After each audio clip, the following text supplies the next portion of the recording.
মধ্যপ্রাচ্যের দেশগুলোতে বাংলাদেশের মূল কূটনীতি শ্রমিকদের নিয়ে। ওইসব দেশ থেকে আমরা যেমন গুরুত্বপূর্ণ পণ্য আমদানি করি না, আবার রপ্তানিও করি না তেমন কিছু। কিন্তু ওই দেশগুলোতে থাকেন আমাদের প্রায় ৬০ লাখ মানে ৬ মিলিয়ন বাংলাদেশি, যাদের ৮০%-রও বেশি নিম্ন আয়ের সাধারণ শ্রমিক। তাই ওই সব দেশে বাংলাদেশের মিশন, কনসুলেট বা দূতাবাসগুলোতে যারা যান তাদের আচরণ, কর্মপন্থাও নিতে হয় ভিন্ন। এখানে রাষ্ট্রদূত বা দূতাবাস কর্মীরা বেশি ভাবসাব নিলে আমাদের সাধারণ প্রবাসীরা মনক্ষুণ্ণ, অসন্তুষ্ট হন। তাদের দরকার মন খুলে অভিযোগ আবদার জানানোর মতো একজনকে। বেশিরভাগ ক্ষেত্রেই এই চাওয়া পাওয়ার মিল না হলেও কাতারে এবার পরিস্থিতি বদলে দিয়েছেন এক রাষ্ট্রদূত।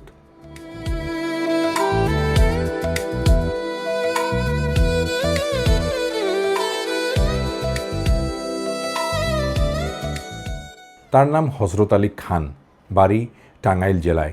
মাস ছয়েক আগে কাতারে বাংলাদেশের রাষ্ট্রদূত হয়ে এসেছেন, কিন্তু এই অল্প সময়েই তার কিছু কর্মকাণ্ড আশান্বিত করেছে কাতার প্রবাসী লাখো বাংলাদেশিকে।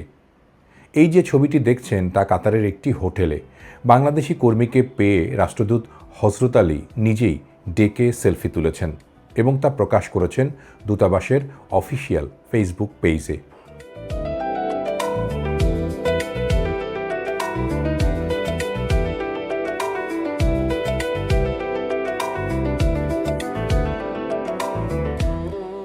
কাতার সফরকালে আমরা সেদিন হঠাৎই ইফতার করতে গেছি দোহা শহরের একটি রেস্তোরাঁয়।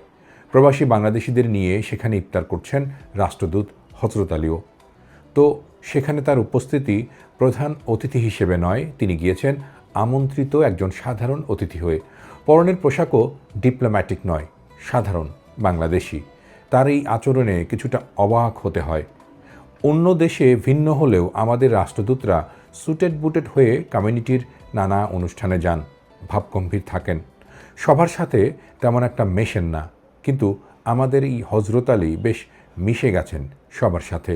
তার কাছে অবলীলায় প্রায় সবাই নানা প্রশ্ন করতে পারছে, তিনি সাবলীলভাবে এসবের উত্তরও দিচ্ছেন।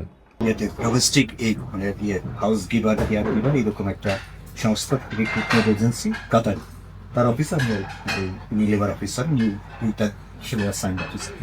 তো আমি ওর সাথে ওই মিটিংয়ে বসলাম, অনেকক্ষণ কথা বলে বেতন নির্ধারণ করেছে আমাদের সাথে চুক্তিতে ১,০০০ থেকে ১,২০০, ডোমেস্টিক কেয়ার গিভার একটু ১,৫০০-এর মতো আসে। তো আমি বললাম যে তখন বাংলাদেশে আসার জন্য কোনো খরচ নাই। হ্যাঁ, ওইটা করে তারপরে তুমি এত কম টাকা দিলে তোমার খরচায় বাংলাদেশ থেকে একটা আমার স্বপ্ন নিয়ে আসবো।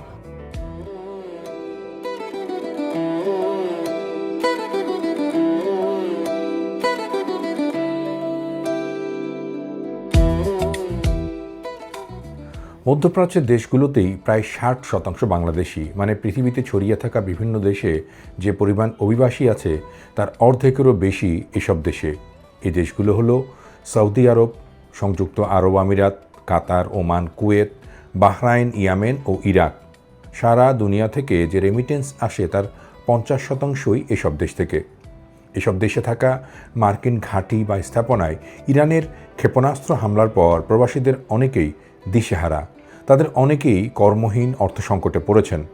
এই পরিস্থিতিতে বাংলাদেশের দূতাবাস বা কূটনৈতিক মিশনগুলো প্রবাসবান্ধব না হলে বড় ধরনের বিপর্যয় তৈরি হতে পারে। তাই কুয়েতের এই রাষ্ট্রদূতের মতো মধ্যপ্রাচ্যের অন্য দেশগুলোতে থাকা রাষ্ট্রদূত, কনসুলারদেরও সহনশীল ও প্রবাসবান্ধব হওয়া খুব জরুরি। যেমন বাংলাদেশি কমিউনিটির নেতারা বলছিলেন, কাতারের স্থানীয় প্রশাসন এ কারণেই খুব পছন্দ করে অভিবাসী বাংলাদেশিদের। আমি 1986-এ যখন আসি তখন হয়তো ১,০৩০ আমরা ছিলাম, ৩০ বা ৪০,০০০ এরকম ছিলাম। এখন আমরা ৪.৫ লাখের মতো। তার মানে আমাদের প্রতি কাতারিদের ইমপ্রেশন অত্যন্ত ভালো প্রথম থেকেই, এবং আমরাও কাতারিদের সাথে আমাদের সম্পর্ক খুবই ভালো প্রথম থেকেই। আমি আসার পরের থেকেই দেখছি আস্তে আস্তে প্রতি বছরই বাড়তেছে বাংলাদেশিদের অবস্থান এখানে। আমি যখন আসি তখন কাতারে কিন্তু যেমন এখন প্রত্যেকটা সেক্টরে আমাদের লোক আছে, প্রত্যেকটা সেক্টরে। আমি যখন আসি হাতে গোনা, যেহেতু আমি ইঞ্জিনিয়ারদের সম্পর্কে বলি, আমরা গত ৫০ থেকে ৭০-৮০ জন ইঞ্জিনিয়ার ছিলেন।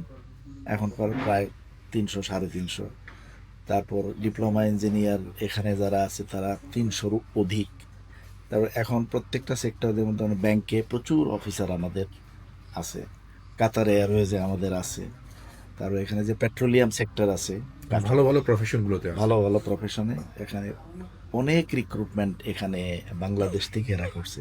তার মানে আমাদের প্রতি কাতারিদের খুবই ভালো ইমপ্রেশন, এবং কাতারিদের সাথেও আমাদের সম্পর্ক অভাবনীয় সম্পর্ক, এটা আমি মনে করি।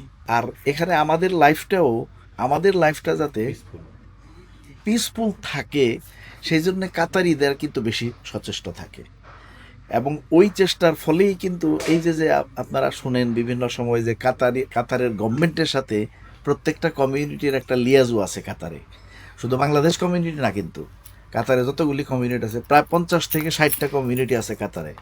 এশিয়ান কমিউনিটির সাথে বর্তমানে লিয়াজু বেশি ঘনিষ্ঠ আর কি। প্রত্যেকটা মিনিস্ট্রি, যেমন মিনিস্ট্রি অফ লেবার, এখানে মিনিস্ট্রি অফ ইন্টেরিয়ার, তাদের সাথে আমাদের কমিউনিটির, বাংলাদেশ কমিউনিটির তরফ থেকে আমরা অনেকের সাথে ওতপ্রোতভাবে জড়িত, তাই না? আমরা বিভিন্ন সময় তাদের সাথে পার্টিসিপেট করি, অন্যান্য কমিটির সাথে পার্টিসিপেট করি। অতএব আমি এটা বলতে চাচ্ছি, আমরা যাতে এক্সপাট্রিয়েটরা যাতে এখানে শান্তিপূর্ণভাবে থাকে, এই জন্য তাদের বিভিন্ন রকম পদক্ষেপ আছে। যুদ্ধ পরিস্থিতিতে মধ্যপ্রাচ্যের অন্য দেশগুলো খানিক অর্থনৈতিক টানাপোড়েনে পড়লেও কাতারের পরিস্থিতি ভিন্ন। অর্থনৈতিকভাবে সমৃদ্ধ এইখানে সহসায় কোনো সংকট হতে দেবে না দেশটির সরকার। আর বেকার কিংবা কর্মহীন শ্রমিকদের জন্য তাদের আছে মানবিক নানা সহায়তা কার্যক্রম। তা না হলে কাতারে থাকা 4 লাখেরও বেশি বাংলাদেশি কর্মীর অর্ধেকই সংকটে পড়তেন এই সময়ে। কাতারের বাংলাদেশ দূতাবাস ও রাষ্ট্রদূতের প্রবাসবান্ধব এসব পদক্ষেপ সত্যি প্রশংসা করার মতো। অ্যাটলিস্ট 2-3 সপ্তাহ ওদেরকে ট্রেনিং দাও, মাসুক ব্যবস্থা নিশ্চয়ই থাকবে। তুমি কোনো জায়গায় প্লেস করার আগে, এমপ্লয় করার আগে ওদেরকে বেসিক জ্ঞান করতে হবে, যাতে তোমার আর্মি বলে ইংরেজি বলে কমিউনিকেট করতে পারবে। পানি বলবে, কাম, এই যে শব্দগুলো আছে না। বিদেশে নিজেদের শ্রম, আন্তরিকতা আর সততা দিয়ে বাংলাদেশের মানুষেরা যে সম্মান পান, তার জন্য এমন কূটনীতি সবসময় প্রয়োজন। প্রবাসে রাষ্ট্রদূত বা দূতাবাস কর্মীরাই অভিভাবক। তারা ধরাছোঁয়ার বাইরে থাকলে, কাজে না লাগলে খারাপ তো লাগবেই, কারণ আন্তরিকতার মতো আমাদের আবেগও অনেক বেশি।